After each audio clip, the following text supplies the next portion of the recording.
Welcome everybody to an all-new episode of the Combat Sports Report here on SportsGrid. I'm Brian Ciano. Thank you so much for joining us as we take our weekly look at everything going on in the world of combat sports. And we got a lot coming up on the show today. We got some previews for the PFL semifinals that start next week. We have some previews for the BKFC fight card this week.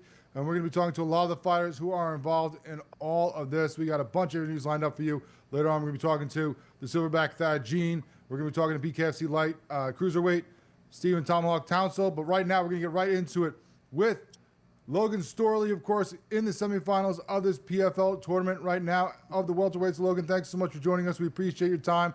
Looking forward to this great fight you have coming up next week. How are you feeling in the last week of preparations here as a fight camp? How's the weight? I mean, this has got to be a little bit trickier for you with the weight cuts. You know, you got a couple months with a quick turnaround in between fights. Does it make any difference? You got to stay at weight more consistently throughout. Have you approached things as you got between this first round and now the semifinals here? Yeah, thanks for having me on. Appreciate it. Yeah, for me, we kind of had a good game plan of taking care of our body, making sure weight's good. Obviously it's always a little difficult making weight back to back, but it's something I've always done in wrestling, and so we're ready, and we're feeling good and excited for the semifinals. Now, we just talked about the difference in how you got to do things as far as regular fights versus these tournaments, this tournament especially with the compressed schedule that it's been in. I mean, you're a vet in this game. You've been around for years now, so I'm sure nothing phases you. You've been through everything, like you said, wrestling career where you had a lot of weight cuts. You got, days at a time where you got to be ready for things. But what was it like for you getting ready for this tournament and, this situation where, 3 fights till the end, 3 fights in 5 months, as opposed to, how you've had the rest of your career, whether it be just regular scheduling, whether it be, the regular season into tournaments that they've had before for PFL. What was the difference for you as you made this transition into this PFL format this year? Yeah, I think for me and my team, it's about developing your skills, getting better, but also being healthy and being excited to fight and making sure that you're peaking at the right time. And so that's what I think we've done a really good job of. And I think we're continuing to get better, and my body feels good. So, looking forward to next Thursday night. Now, of course, you had that first fight with Ciano where, you just did what you do. You just controlling him, getting him against the cage, getting the takedown, just smothering your opponents like you like to do. What was that like for you going in there? Was that the game plan? Did everything go exactly how you thought it would in that first fight? Was there anything that threw you off in the first matchup? What was it like in that first fight in Orlando for you? Yeah, obviously it was a last-second opponent change, but we knew Luciano's tough. We watched a couple of his fight. Him and Prattis had a tough fight. He's a big kid, and he never quit, so you had to keep putting the pace on him. I would have liked to do more damage and, get him out of there, but 30-27 across the board, and just did a really good job of dominating my positions. You certainly did, and that's where you thrive. What was that like for you having to make that last change? How frustrating is it when you're doing all that work where you're making sure you're cutting weight? I mean, obviously we just talked about earlier the change in having to stay on point with the short camps in between for the tournament. But I mean, this isn't one where, you had that short change. This is one where you guys had, a lot longer time for prep. Your opponent misses it by almost 4 pounds. Umalatov was now, in the alternate fight on this semifinal card too. So if he wins and someone gets hurt, he might be right back into the mix. What was it like for you having to face that, your opponent missing weight in the last minute change? How frustrating was that, and how did you keep focus and just get right back into business and, fighting whoever they put in front of you the next day? Yeah, it's just one of those things where, at Killcliff, we always take care of ourselves first. You focus on your skills. Don't spend your whole camp focused around their skills, because it's MMA. We see, the UFC last week and that fight never happened. We're seeing it a lot where opponent changes, someone falls out, especially in a tournament setting.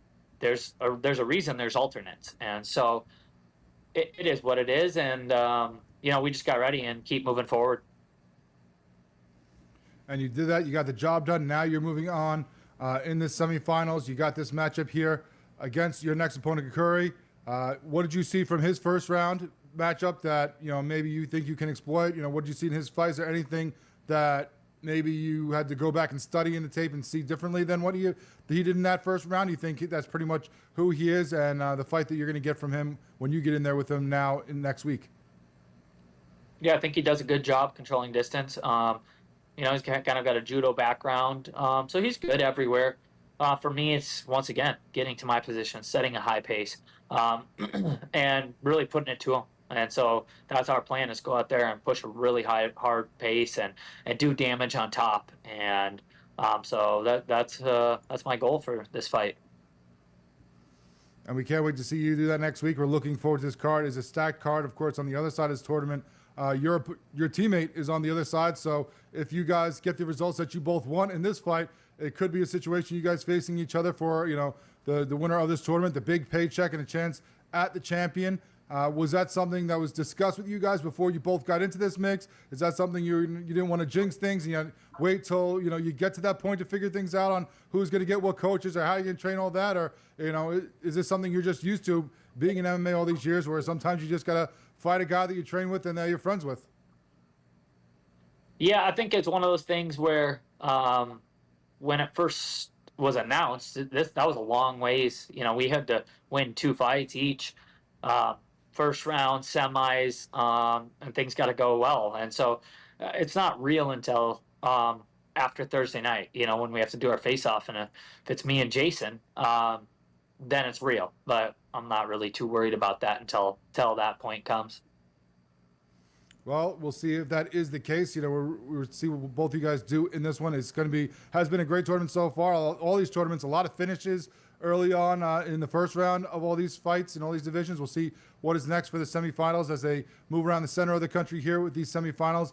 I was looking at some of the other interviews you've been doing as you get ready for this fight, and one thing that kind of struck me was I heard you talking about how coming into this year and into this tournament, big thing for you was appreciating this time and where the journey, where you've been. And I get that from the perspective of you have, you talked about some of your training partners at that gym. We talked about Jason Jackson, who's older than you. You talked about, of course, Robbie and all the years that you've put in with him, and now that his career is, probably coming to a close. But you're still a young guy. You're still 33 in this game. Is this a situation where you kind of have maybe an end goal in a couple of years here, and that's why we're looking at appreciating things and just liking the journey? Or, is this just a different mindset that you've had to feel after the couple of years that you've been through different organizations and stuff over the last few years?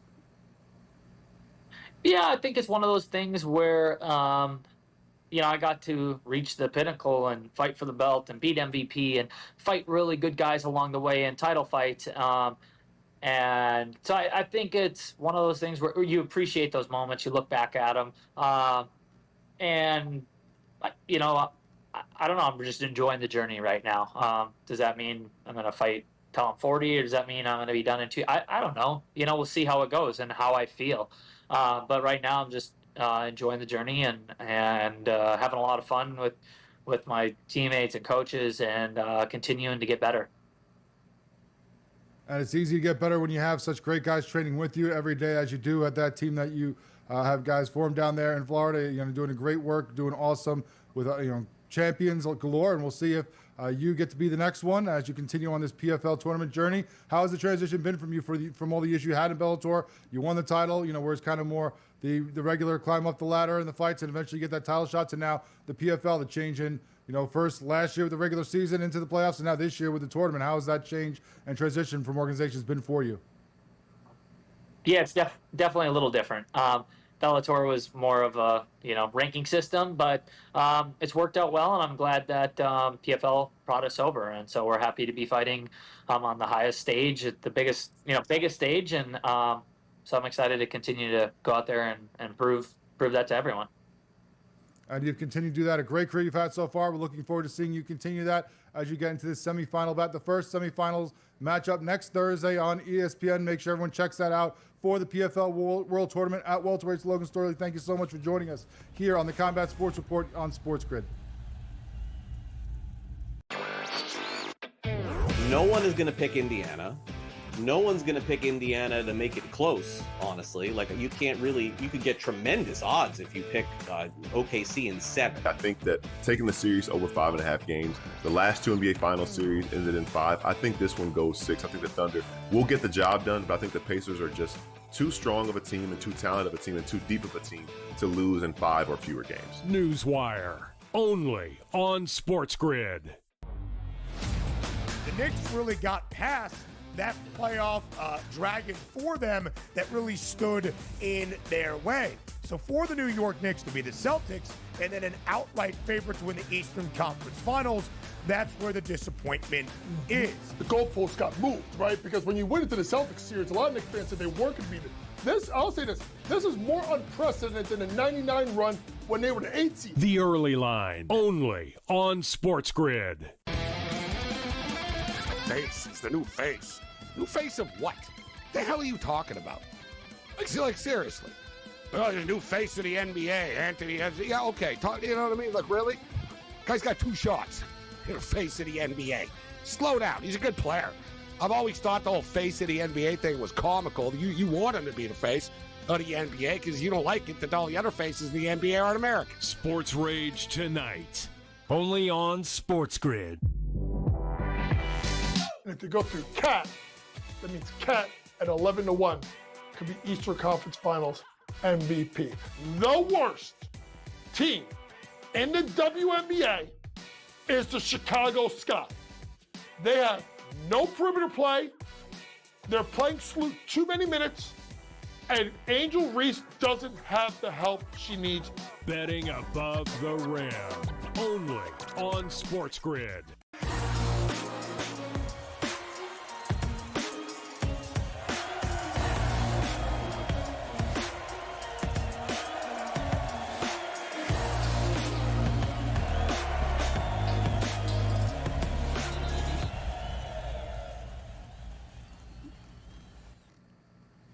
Welcome back into the Combat Sports Report here on SportsGrid.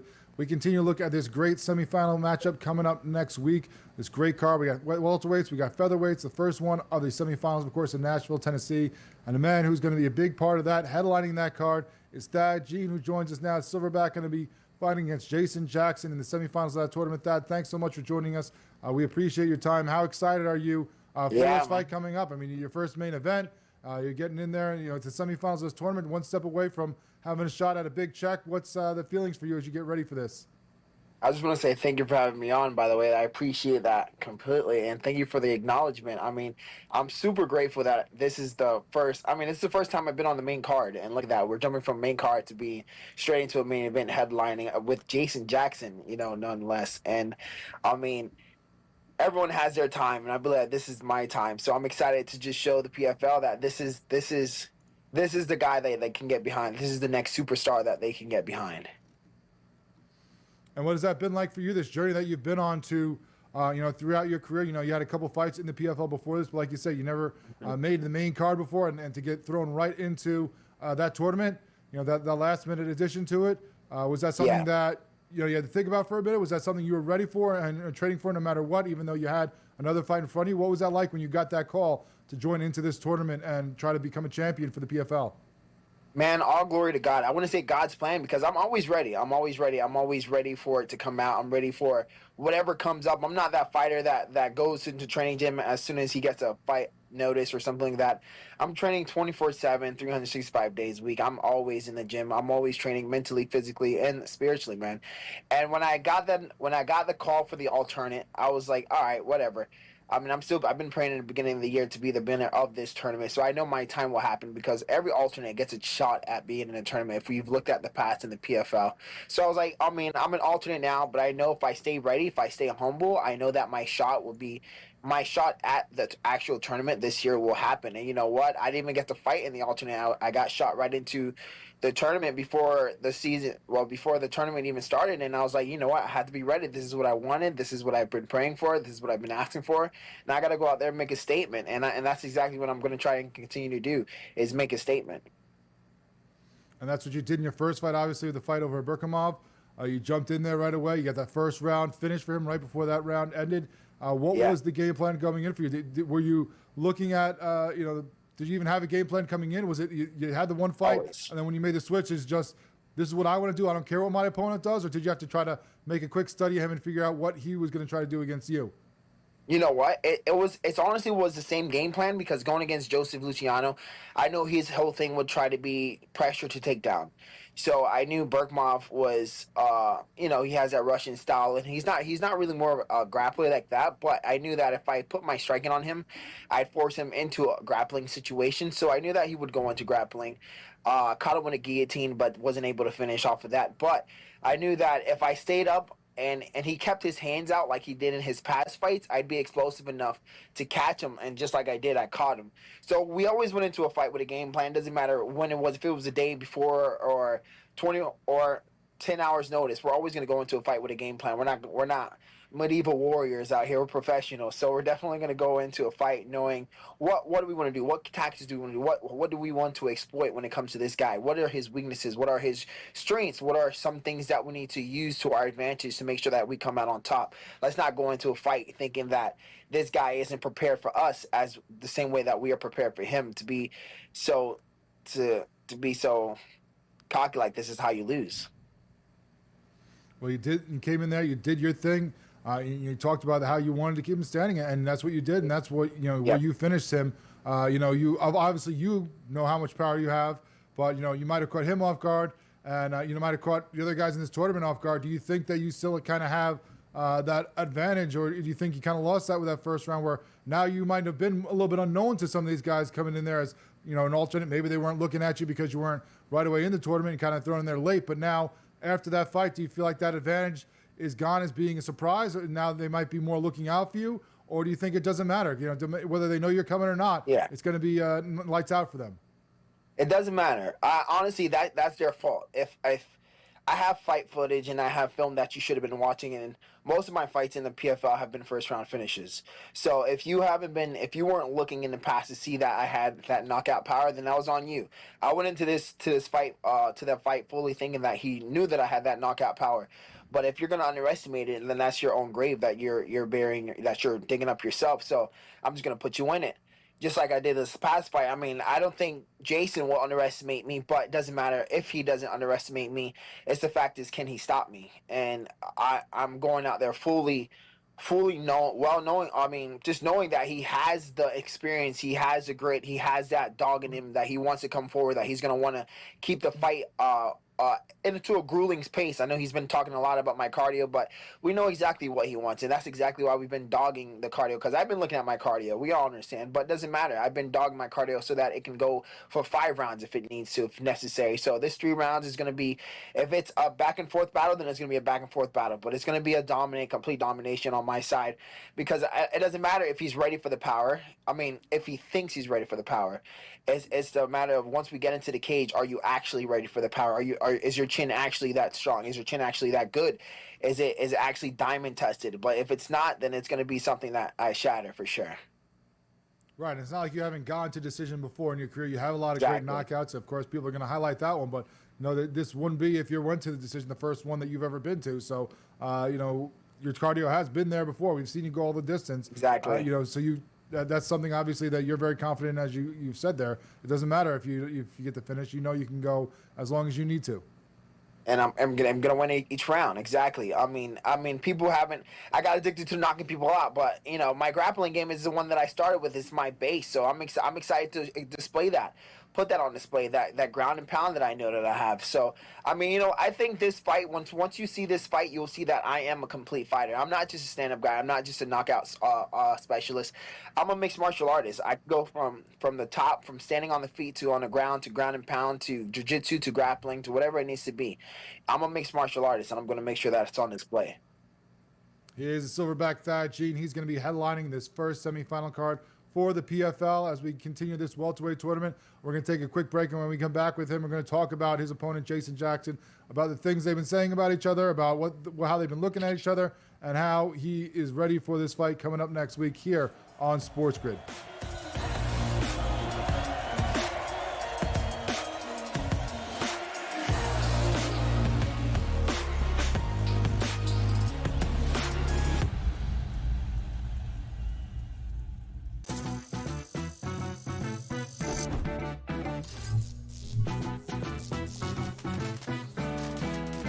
Did you know sportsbooks tend to draw up tighter bet lines for events that get even more bettors, like championship games or major matchups? My tip, try betting on less popular sports. You might have a better shot at beating those odds.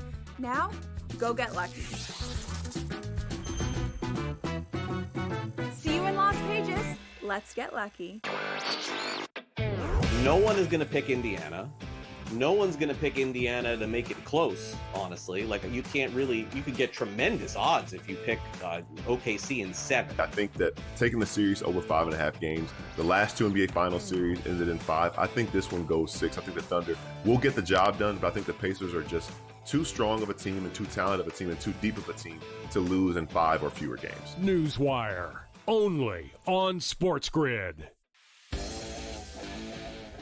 The Steelers' interest in Aaron Rodgers as a joke. Your boy went off about the entire situation and why it taken so long to forget him. Terry Bradshaw getting involved. Yeah, and saying basically, what are you bringing him in for 1 year? All of this drama for 1 year at this guy, where he is now in his career is he's washed. Pharrell Coast to Coast, only on SportsGrid. We're going to go through every single thing, and I've got a great team behind me that's going to help me get the job done. I want this to be the place that people come to. There is going to be an energy to game time decisions that you will feel night in and night out. We are going to hit every single one of those markets that you need to know about. We will have everything at our disposal, and we will use that to our advantage. There is not going to be a better place, I promise you, than Game Time Decisions. I'm Kevin Walsh. Tune in to Game Time Decisions weekdays on SportsGrid.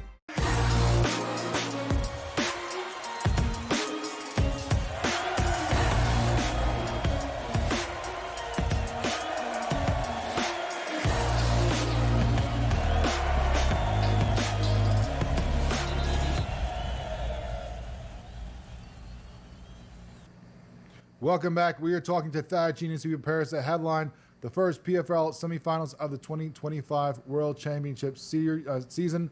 They get kicking off next Thursday, of course, on ESPN. In the welterweights, him, Jason Jackson, headlining this card. And, you guys have spent a lot of time with each other, as you prepared for this. It's how different is that for you, having to go do this press? Obviously, you said never even been on a main card, let alone a main event. Yeah. And now you're going around, with your opponent to the city, to Nashville, and you're kind of hanging out with him for a while, doing all these interviews. What was the feeling like? Obviously, you got to hype things up. Obviously, you got to do some talking and get people excited for your fight. But was there any issues with you guys as you're going around Nashville? As you're, did they keep you separate enough that it was okay, or what was the feeling exactly. as you guys went to hype up this fight in Nashville?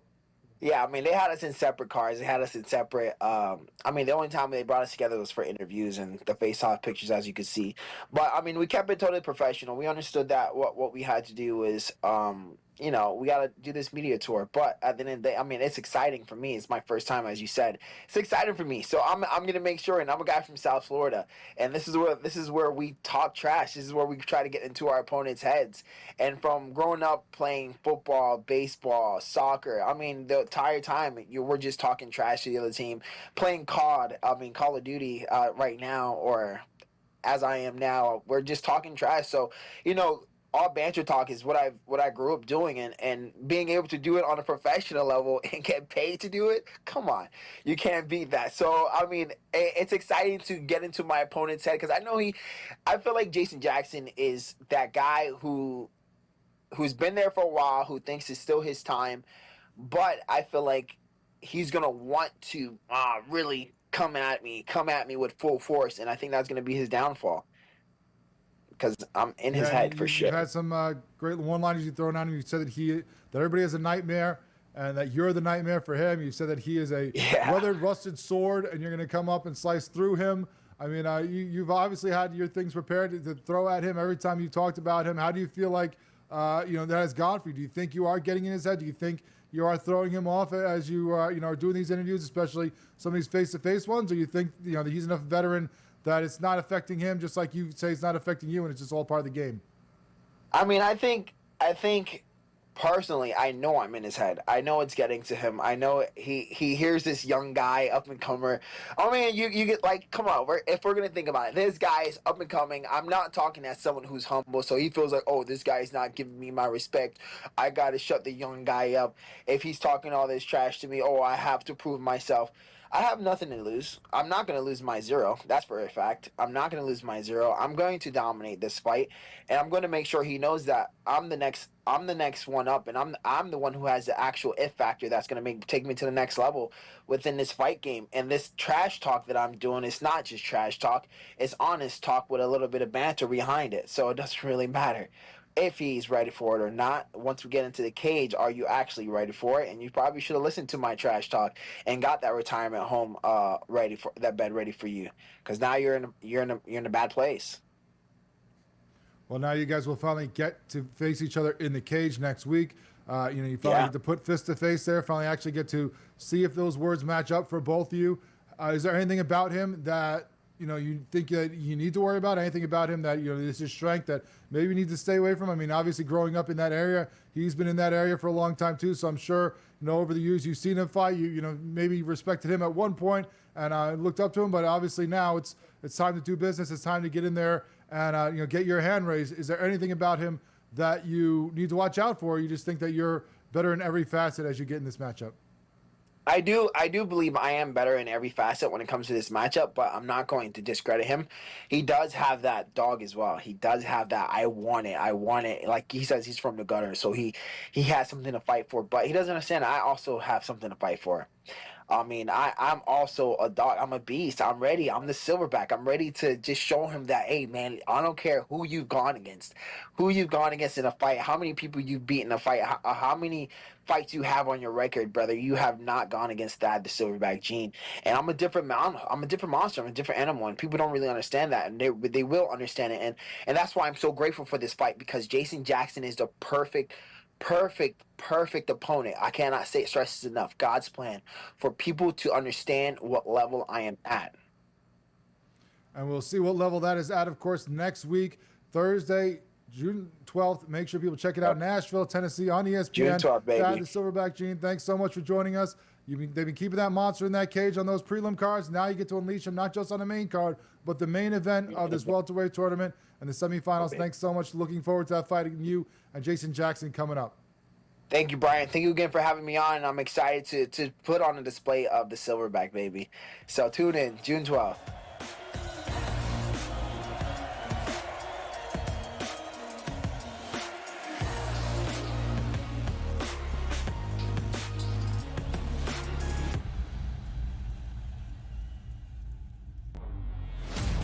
The Knicks really got past that playoff dragon for them that really stood in their way. So for the New York Knicks to be the Celtics and then an outright favorite to win the Eastern Conference Finals, that's where the disappointment is. The goalposts got moved, right? Because when you went into the Celtics series, a lot of Knicks fans said they weren't going to beat it. I'll say this is more unprecedented than the 99 run when they were the 8th seed. The Early Line, only on SportsGrid. No one is going to pick Indiana. No one's going to pick Indiana to make it close, honestly. Like, you could get tremendous odds if you pick OKC in 7. I think that taking the series over 5.5 games, the last 2 NBA Finals series ended in 5. I think this one goes 6. I think the Thunder will get the job done, but I think the Pacers are just too strong of a team and too talented of a team and too deep of a team to lose in 5 or fewer games. Newswire, only on SportsGrid. We're going to go through every single thing, and I've got a great team behind me that's going to help me get the job done. I want this to be the place that people come to. There is going to be an energy to game time decisions that you will feel night in and night out. We are going to hit every single one of those markets that you need to know about. We will have everything at our disposal, and we will use that to our advantage. There is not going to be a better place, I promise you, than Game Time Decisions. I'm Kevin Walsh. Tune in to Game Time Decisions weekdays on SportsGrid.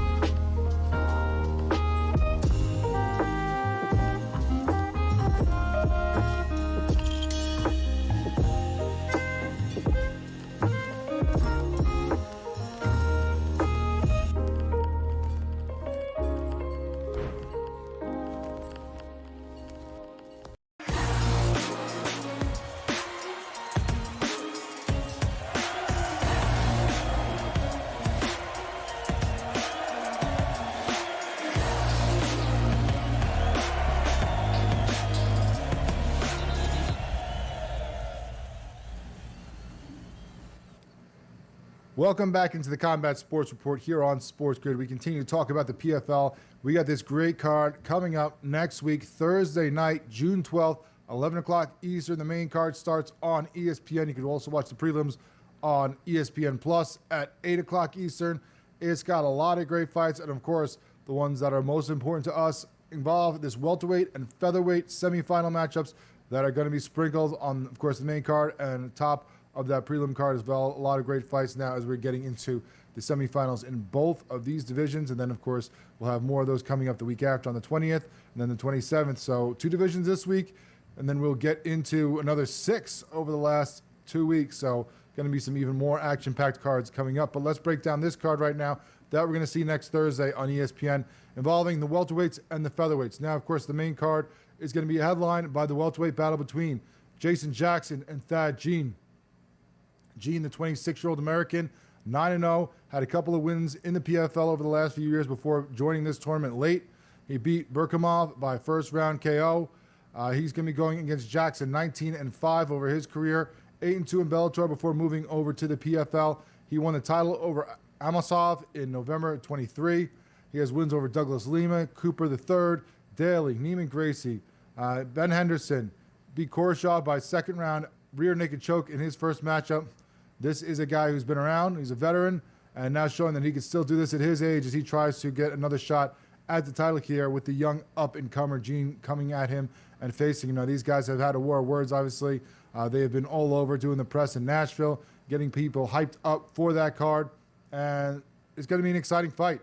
You know, if they live up to even half of what the hype has been with the battle of them back and forth with the words, it's going to be a great fight. I think that I'm leaning Jackson on this one because while Thad Jean had a great first finish, I think that, you know, part of it was that people didn't know what to expect from this guy. He was a late replacement, kind of thrown in there last minute. So you're not sure. You don't go and do all the homework maybe. But now when Jackson's sitting there watching this guy do, you know, what he did in the first round, in that first fight right in front of him before he walked out there and had his own fight, you know, I don't think he's going to be as caught off guard maybe as you might have had Berkamov be. I think Jackson's going to be focused. He's going to be ready for him, obviously coming from that great camp. A lot of great champions coming out of there that are going to be able to drill down on him and make sure he's ready for this young opponent and this great striking that he has shown. But that's going to be a great battle either way. Then the other co-main event is going to be a featherweight semifinal between Jesus Pinedo and Gabriel Braga. These guys know each other well. This is the third time they're going to be fighting each other. Pinedo, the 28-year-old from Peru, now 25-6-1 in his MMA career, the 2023 PFL featherweight champion. He beat Borch by first-round KO in his first matchup, going against Braga, the 26-year-old Brazilian, who is now 17-2. Beat Dupras by first-round submission. So both these guys making quick work of their opponents in their first round. Of course, Braga got the late replacement in his opponent. They're 1-1 against each other. Braga won a split decision in April of 23. Pinedo won by third-round TKO in November of 23 for the title. Both those are part of that PFL season. First one, of course, was a matchup in the regular season. Then in the finals, they found each other again, and Pinedo got that one. That's how he got that aforementioned 2023 title that we talked about. But, you know, if you listen to Pinedo and see what he's saying, he doesn't agree that it is 1-1. You know, in his mind, he is up 2-0. He doesn't see this as, you know, he says it's not a trilogy. I mean, it is a trilogy. It's a third fight either way, no matter what the record is. But to him, he's 2-0. He thinks that split decision went the wrong way. He thinks that he's clearly the better fighter, and he thinks he will be so once again when these guys match up. I kind of agree with him. Braga is a tough guy, a young guy. Both these guys are young, both under 30, but, you know, of course, Pinedo a little bit older, slightly at 28, but I think that little extra experience, that championship pedigree that he has shown, he has fought some of the best of the best. I think that he still holds a little bit advantage in this with a little bit more of a well-rounded, game in his fight, in his arsenal. I think that Braga is great. I think he's going to be tough. I think he's going to be a contender. I think these guys might match up a fourth or fifth time if they both stay in the PFL. But at this point, with what we saw in that first round, I lean towards Pinedo with what he did to Borch early on. Then, another one on the main card is the welterweight semi between Logan Storley and Masayaka Kukuri. We talked to Logan Storley earlier on the show. Kukuri is a 29-year-old Japanese fighter, 11-2-1, 8 by KO, TKO in his career. His wins, most of his fights were in Pancrase, had 2 in Bellator, which were both TKO wins before beating Bashar by retirement after round 2 in his first round matchup. Kind of just overwhelmed his opponent, especially into that second round, and made him just decide it was not worth continuing into that final round. Storley, the 32-year-old from the U.S., 12 fights in Bellator, now 3 in the PFL. 17-3 for his career, 9 by KO, TKO, 8 by decision. Beat Luciano by unanimous decision to get himself into the semifinal matchup. This one, I'm leaning towards Logan Storley. Kikuri's a good striker. You know, he's a tough guy. We saw what he did to his first-round opponent. Saw how he, started to pick him apart and get more comfortable as the fight went on. But Logan Storley doesn't let you get comfortable. Logan Storley is in your face the whole time. He's pushing you against that cage. He's getting you on the ground, putting you on your back. I think that he is going to do the same thing to Kikuri here and make it a long fight for him. Then the other semifinal we have on this main card, again, involves the featherweights. This time, Movlid Habibulayev versus Taekyon Kim. Kim, the 30-year-old from South Korea, 11-1 in his MMA career, 3 wins by KO, 4 by submission, 4 by decision. A very well-rounded skill set on this fighter. His last fight was the biggest promotion he had fought in when he won his first-round matchup over Kelly by first-round rear naked choke. Now he continues on into the semifinals of this tournament against Habibulayev, the 34-year-old Russian, 22-0-1 in MMA. Then at the other featherweight semifinal on the main card, we have Movlid Habibulayev versus Taekyon Kim. Kim, the 30-year-old from South Korea, 11-1 in MMA career, 3 by KO, 4 by submission, 4 by decision. So obviously a well-rounded skill set for this fighter. His last fight was the biggest in the promotion when he beat Kelly by first round rear naked choke in the opening round of this tournament. Now he is going to fight Habibulayev, the 34-year-old Russian, who is 22-0-1 in his MMA career, 13 by decision, so he likes to smother you, likes to take you down, but 6 by KO, TKO. You can still throw some fists here and make you pay for that. He has won the 2021 PFL featherweight tournament, so he's got championship experience as well. He beat Jeremy Kennedy by split decision, 29-28 on 2 cards, 28-29 the other way. So could easily not be in this semifinal if things had gone slightly different for him in that fight and on those judges' scorecards. Now he'll fight Kim, the South Korean 30-year-old. I think this one, even though he made it by split decision, even though, that would make you maybe lean the other way and think that this guy maybe isn't at the top level, I think he gets by Kim, being that he is very good, but still a little unexperienced as far as these big fights. So we'll see how that goes, because then, of course, that would set up a matchup with a much tougher Jesus Pinedo or Gabriel Braga, and we'll see if he would be able to smother them like he did so far in this tournament. 2 other fights that we're going to highlight here, of course, on the early card, because they are alternate fights. Now, of course, these are fighters that, if they win, could somehow maybe find themselves back into the mix if they need them for whatever reason. If you have injuries, if you have other guys that can't compete further. So in those fights, you get at featherweight Jeremy Kennedy versus Adam Boric. Kennedy, the 32-year-old Canadian who we just talked about, 19-6 after that loss in the first round, 10 by decision, 7 by KO, TKO as far as his wins go. He lost 3 in a row now. Patricio Pitbull, Gabriel Braga, and Habibulayev. Obviously, 3 tough opponents, so nothing to stick your nose up at. This is a guy who has lost to the best, but now can he get over that hump now? Now he goes against Boric, the 31-year-old from Hungary, who now trains in the U.S., of course. Lost to Patricio Pitbull for the Bellator featherweight title in 22, then took almost 2 years off due to injury. Came back, lost his next matchup, of course, to begin this tournament. Now sits at 19-3 in his career. He's got 8 wins by decision, 6 by submission, 4 by KO, TKO, and 1 by DQ. So a guy who knows how to get to the top. Can he be the one that gets in the way of Kennedy once again? Can he give the 4th loss in a row to Kennedy? I'm leaning a little bit towards him. Now, of course, Kennedy's going to try to smother him, try to make this a longer fight on him than he wants it, but I think he could pick him apart just enough to maybe win on the judges' scorecards there. Also there, another alternate fight at welterweight. You have Magomed Umalatov versus Anthony Ivy. Now, Umalatov was supposed to be in this tournament against Logan Storley. Got yanked for missing weight, almost 4 pounds overweight. So he was pulled. The 33-year-old Russian is now 17-1 in his career. Only lost to Shamil Musayev in 2024 title fight by 3rd round TKO. Ivy now is not involved in the tournament at all.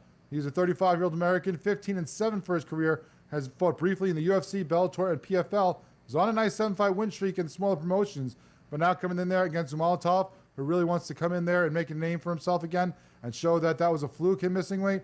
I think he's going to be driven. I think he's going to be ticked off, and I think he's going to want to prove something and beat Ivy in this fight. It'll be interesting to see what the Knicks do, but the Knicks are at a point now where they don't have to blow it up. They may still do so, and they have a right to do so, but with trading the 4 first-round picks and the pick swap for Mikal Bridges, the Knicks don't have a lot of room in regards to actual picks to throw at people. Betting above the rim. Only on SportsGrid. No one is going to pick Indiana.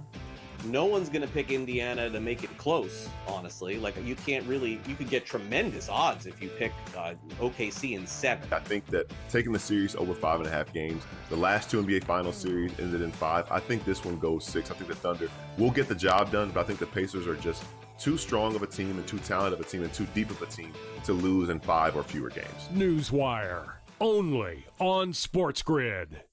The Knicks really got past that playoff dragon for them that really stood in their way.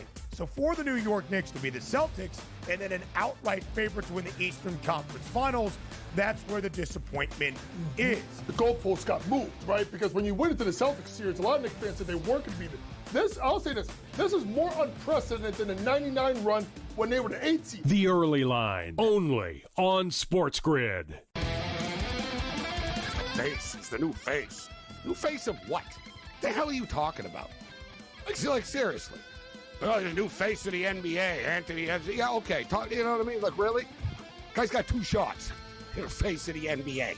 Slow down. He's a good player. I've always thought the whole face of the NBA thing was comical. You want him to be the face of the NBA because you don't like it that all the other faces of the NBA aren't American. Sports Rage tonight. Only on SportsGrid.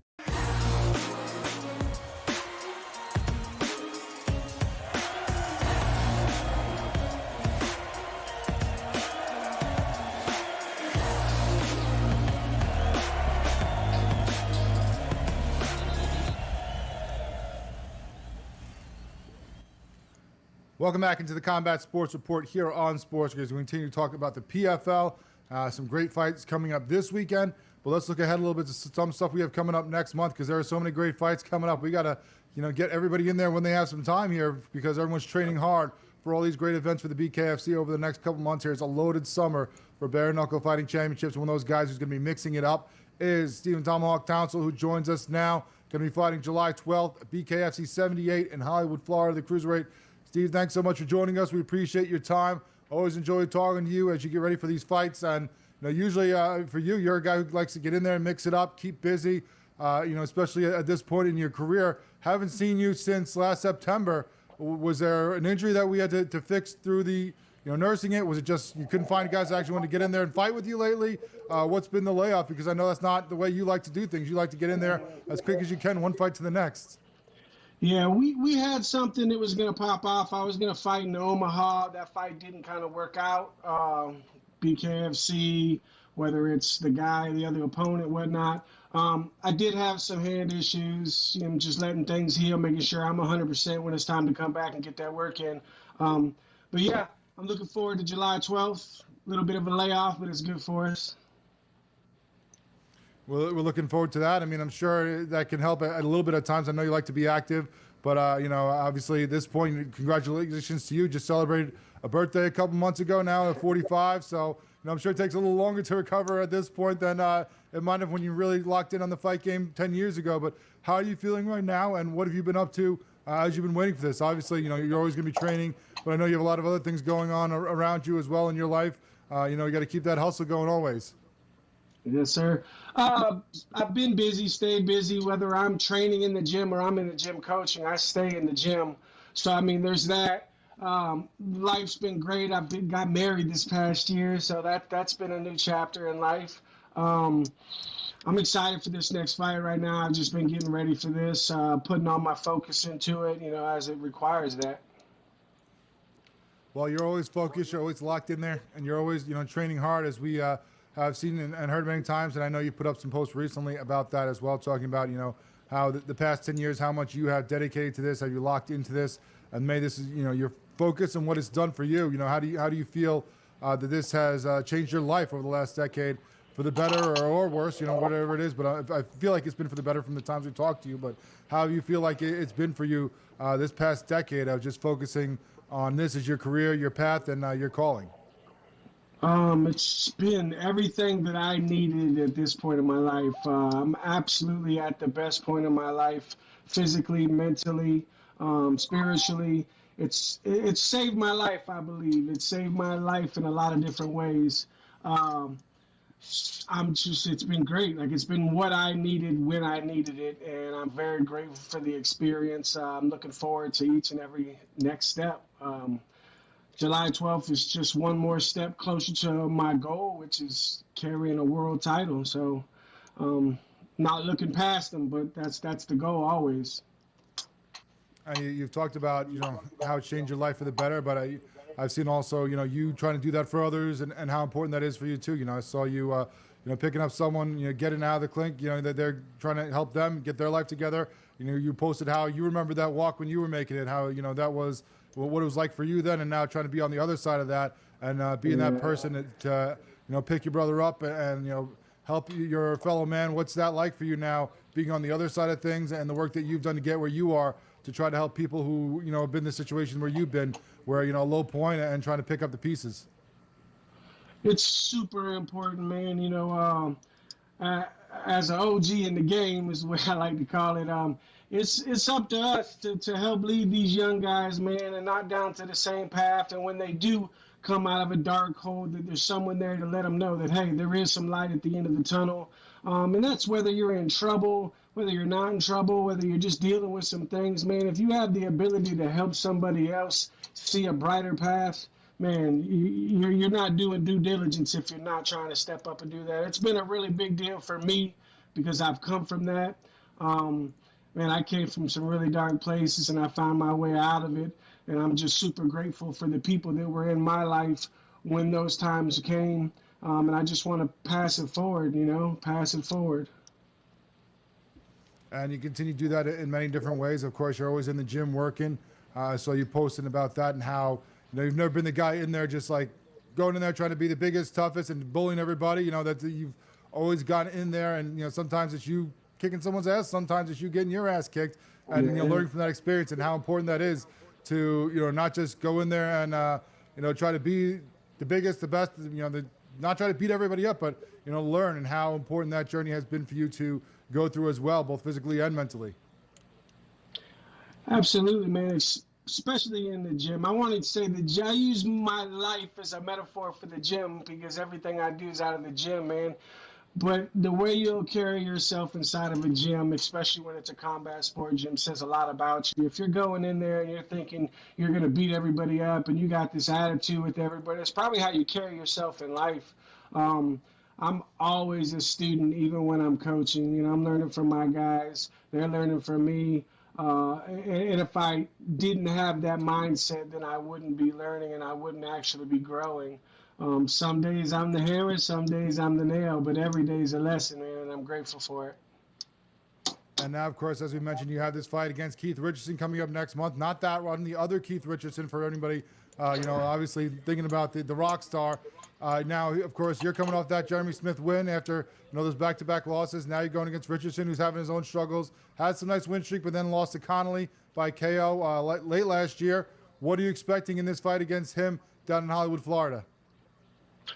Super durable guy, but it's not what I expect out of him. It's what I expect out of me. I expect a better performance than my last fight, which, in my opinion, was one of my best fights. He's going to come and do what he does, but he's not going to stop what I do, and that's the plan, and that's what I'm looking forward to. And you're always out there doing what you do, whether it's in the squared circle or out of it. I saw now you're doing podcasts as well, getting into that end of the game. We look forward to hearing more from you on there. We look forward to seeing more of you in the squared circle coming up July 12th, BKFC down in Hollywood, Florida. Stephen Tomahawk Townsel, thank you so much for joining us. Looking forward to your fight coming up next month. Thanks for having me, guys.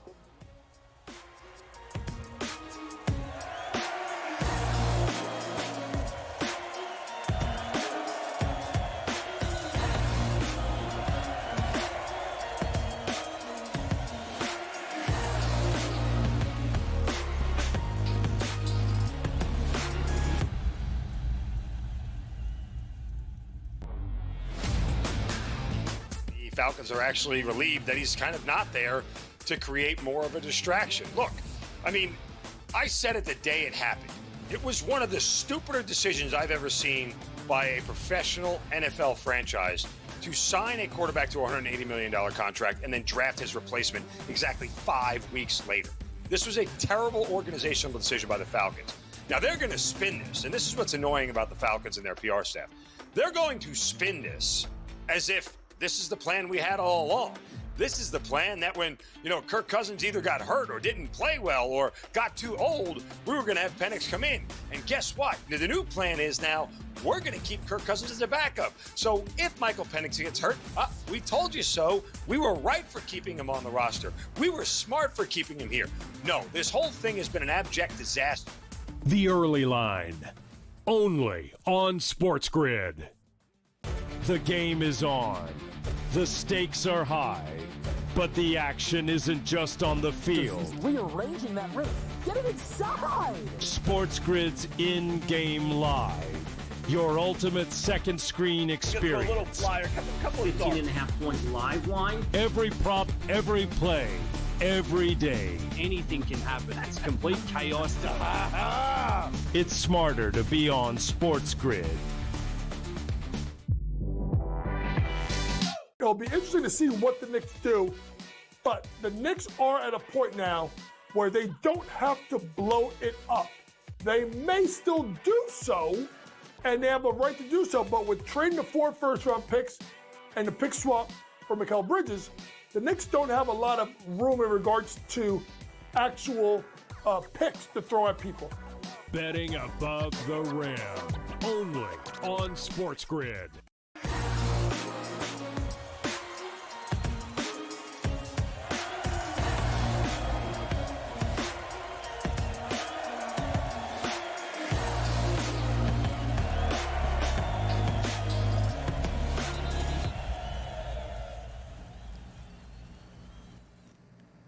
Welcome back into the Combat Sports Report. Thanks so much, everyone, for joining us this week as we looked around the world of combat sports. Got a lot of talking about the PFL and the BKFC and all the things coming up, and chatting with a bunch of the athletes. Always great to talk to them, pick their mind on things. Thanks so much to Stephen Tomahawk Townsel, who joined us to talk about his July 12th fight for the BKFC, the cruiserweight, going in there against Keith Richardson down there in Hollywood, Florida. Also, great to talk to Logan Storley, the welterweight, as he prepares for the semifinals of his tournament, and Thad Silverback Gene as he gets ready for his matchup in that same tournament down there in Nashville, Tennessee. Can't wait to see those guys fight their opponents next week on ESPN for the PFL semifinals of the welterweights. We now have to talk about some great fights we have coming up this week, because the BKFC gets right back into action to their loaded summer cards as they kick it off with BKFC 75 out there in Albuquerque tonight, June 6th, 8 o'clock Eastern on the BKFC app. Make sure you check out. Of course, it's going to be headlined by a title fight there at middleweight between Dave Redneck Mundell and Donald Sanchez. Sanchez, the 40-year-old from Albuquerque, 30-20 in his MMA career for a long time. Now has become 4-1 in the BKFC. Lost his first fight, has now gone on to win 4 in a row, fighting out there in Albuquerque for the BKFC all the time. He's coming off a third-round KO win over Dallas Davison in January. He's been calling for the title for about a year now. Finally gets his shot at home against the champion, Dave Mundell, the 33-year-old from Tampa Bay. Of course, the champion in this division, 10-5 in his MMA career, but 9-1 since he has switched over to the BKFC. He's won 7 fights in a row after his loss to Hector Lombard. He's won his last 5 fights by KO, TKO, so he's coming in there and peppering people with big shots. His last fight was win over Danny Christie by second-round TKO in Spain last October. Last time he defended this belt. Now Sanchez is going to be taller, but Mundell is going to be longer. He's going to have that reach advantage. I think that's going to be a big thing for him, as he likes to wait for his opponent to come and just pick them apart from the outside. And while Sanchez is going to be tough, this is going to be a dogfight. If he gets it against the ropes, if he gets it into a dirty boxing match, that favors him. But Mundell can fight any which way, and if he keeps it at length, I think that really plays into the champion holding on to this title. Then the co-main event at cruiserweight, you have Murat Kilometov versus Leo Bercier. Kilometov, the 33-year-old Russian who trains now in New Mexico, so he'll have a lot of faithful there supporting him from his fight camps, of course. 3-3 for his career in MMA, but now 2-0 in the BKFC. He beat Cook by second-round KO in February of 24, then beat Stafford by first-round TKO in February of 25. So has fought sparingly so far for the BKFC, just once a year in his first 2 years, but now moves on in there again to fight Leo Bercier, the 44-year-old from Montana, the former MMA fighter with over 30 fights over the course of his career, now 6-3 in the BKFC. has fought guys like Stephen Hallmark. Townsel has a win over him, but then lost to Perdomo. So he's fought at heavyweight. He's fought at cruiserweight. This guy has been, wherever needed, he's in there to mix it up and get involved. Kilometov is going to be 4 inches taller and 5 inches longer in his reach. So that's going to be a big advantage for him. I think you might have a size with Bercier if, of course, it gets tight, gets against the ropes. But Kilometov, the Russian, in front of his faithful and altitude, I think if he can keep it at distance, this might be his fight and get him to continue his win streak here in the BKFC early on. You also have a bantamweight battle between Derek Perez and Rick Caruso. Perez, a 33-year-old, 3-4 in the BKFC, has been in the BKFC since BKFC 3, so he's been around for years. Not a ton of fights. 7 fights is a lot, but still, since almost 7 years the BKFC has been in the mix now. Most of his fights end by KO TKO. Whether he wins or loses, looks like someone's going down. He's got losses to Keith Richardson, Royal Ryan Reber, and Justin Ibarola.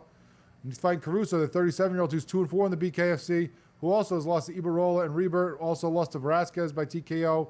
So it's the same situation. Both these guys are going in there to put on a show. They're not going in there to just win. They're going in there to fight for sure. Someone's going out. So I wouldn't, get up too quickly. I wouldn't go to the bathroom. If you can bet anybody in this fight, I wouldn't say bet one guy or the other, but if you can bet finish, do it that way. Also, our welterweight, you got Felipe Chavez versus James Dennis. Dennis, the 36-year-old, the knucklehead, 2-2 in the BKFC, coming off a loss in the first round to Brendan Ward in February by KO. Chavez, the 41-year-old from Albuquerque, 6-4 in MMA, 2-1 in the BKFC, coming off to Derek Finley in February. A tough fight for both these guys later in their career. I'm going to go with Chavez having the advantage of the fans, having the advantage of training out there in, of course, the elevation in Albuquerque. I think he squeaks out a victory here. Then, of course, another one we're going to highlight is the women's strawweight, Jenny Savage versus Crystal Van Wyck. We talked about this one a couple weeks ago. Savage, 32-year-old American, 3-3 in the BKFC after losing back-to-back decisions to Britton Hart and Taylor Starling. Van Wyck, of course, the 38-year-old from South Africa, trains in North Carolina now. She's 2-1 in the BKFC, just beat Emma Murray in December. This is going to be a tough fight. Both these women really want this to try to get themselves in that title mix. I think I'm going to lean to Van Wyck, though. Savage is tough. She's not going to be one that gets put away. She's going to be coming forward the whole time, but I think that the South African gets the victory, moves to 3-1, and maybe gets herself back into some title contention here for the BKFC. Thank you so much for tuning in. We'll talk to you next week. We'll recap this one and start to look ahead to some of these other fights we have coming up down the line from BKFC to PFL and Lights Out here on SportsGrid.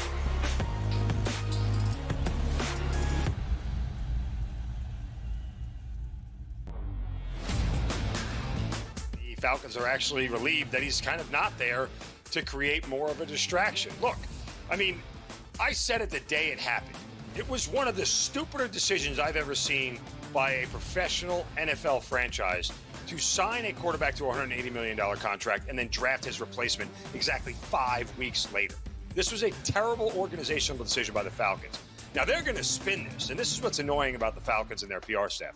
They're going to spin this as if this is the plan we had all along. This is the plan that when, Kirk Cousins either got hurt or didn't play well or got too old, we were going to have Penix come in. And guess what? The new plan is now we're going to keep Kirk Cousins as a backup. So if Michael Penix gets hurt, we told you so. We were right for keeping him on the roster. We were smart for keeping him here. No, this whole thing has been an abject disaster. The Early Line, only on SportsGrid. The game is on. The stakes are high, but the action isn't just on the field. Rearranging that roof. Get it inside! SportsGrid's in-game live.